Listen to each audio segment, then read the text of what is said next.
മൈസൂർ സ്വദേശി ഷാബ ഷെരീഫിനെ തട്ടിക്കൊണ്ടുവന്ന് കൊലപ്പെടുത്തിയ കേസിൽ പ്രതികളെ പിടികൂടാനാകാതെ പോലീസ്. നിലമ്പൂർ സ്വദേശികളായ ഫാസിൽ, ഷമീം എന്നിവരെയാണ് ഇനിയും പിടികൂടാനുള്ളത്.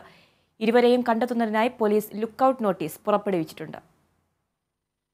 മൈസൂരു സ്വദേശിയും പാരമ്പര്യ വൈദ്യനുമായ ഷാബ ഷെരീഫിനെ ബന്ദിയാക്കി കൊലപ്പെടുത്തി മൃതദേഹം കഷ്ണങ്ങളാക്കി പുഴയിലെറിഞ്ഞെന്നാണ് കേസ്. കേസിൽ വ്യവസായി ഷൈബിൻ അഷ്റഫ്, റിട്ടയർഡ് SI സുന്ദരൻ എന്നിവരടക്കം 8 പേർ ഇപ്പോഴും ജയിലിലാണ്.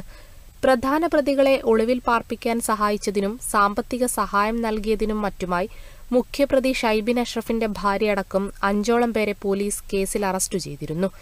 എന്നാൽ കൊലപാതകത്തിൽ നേരിട്ട് പങ്കെടുക്കുകയും ഷാബ ഷെരീഫിനെ തട്ടിക്കൊണ്ടുവരാനും മർദ്ദിക്കാനുമടക്കം നേതൃത്വം നൽകുകയും ചെയ്ത 2 പേരെ ഇനിയും പിടികിട്ടാനുണ്ട്. മലപ്പുറം കൈപ്പച്ചേരി ഫാസിൽ, ഷമീം എന്ന പൊരി ഷമീം എന്നിവരാണ് 1 വർഷത്തിലധികമായി പോലീസിന്റെ കണ്ണുവെട്ടിച്ച് ഒളിവിൽ കഴിയുന്നത്. കേരളം, തമിഴ്നാട്, കർണാടക, ഡൽഹി, ഗോവ, ആന്ധ്രാപ്രദേശ്, ഹിമാചൽ പ്രദേശ് തുടങ്ങി നിരവധി സംസ്ഥാനങ്ങളിൽ ഒളിവിൽ കഴിഞ്ഞിരുന്ന 5-അംഗ സംഘത്തിലെ 3 പേരെ എറണാകുളത്തു നിന്നാണ് പിടികൂടിയത്.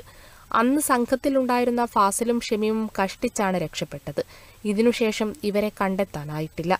ഷാബ ഷെരീഫ് വധത്തിനു പുറമെ തന്റെ ബിസിനസ് പങ്കാളിയായിരുന്ന ഹാരിസിനെയും ഹാരിസിന്റെ മാനേജർ ഡെൻസിയെയും അബുദാബിയിലെ ഫ്ളാറ്റിൽ വെച്ച് കൊലപ്പെടുത്തിയ കേസിലും ഷൈബിൻ അഷ്റഫ് പ്രതിയാണ്. 2020-ലാണ് എല്ലാ കൊലപാതകങ്ങളും നടന്നതെന്ന് പോലീസ് കണ്ടെത്തിയിട്ടുണ്ട്. Kerala vision news, Malappuram.